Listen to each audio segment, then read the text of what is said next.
ఈ మధ్యకాలంలో నేను దేవుని మహాకృపలో సింగపూర్, మలేషియా, ఇండోనేషియా ప్రాంతాలు వెళ్ళాం. మార్చి నెలలో వెళ్ళొచ్చాం.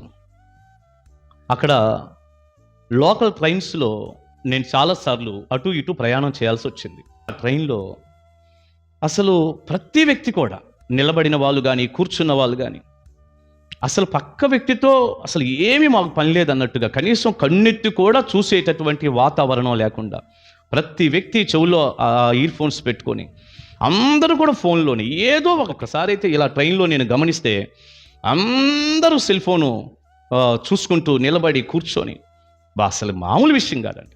ఏమంటే సింగపూరే కాదు, మన ఏరియాలో కూడా మీరు చూడండి, ఎక్కడైనా సరే కొందరు కూడా ఫోన్లోనే ఉన్నారు, కానీ అసలు ఏం జరుగుతుందో కూడా ప్రక్కన అనవసరం అన్నటువంటి వాతావరణంలో ఉన్నారు. వ్యర్థమైన వాటికి ఎంత సమయాన్ని వృధా చేస్తున్నారు కదా. సమయాన్ని పానీయక సమయాన్ని సద్వినియోగం చేసుకోండి, ప్రయోజనకరంగా వాడుకోండి.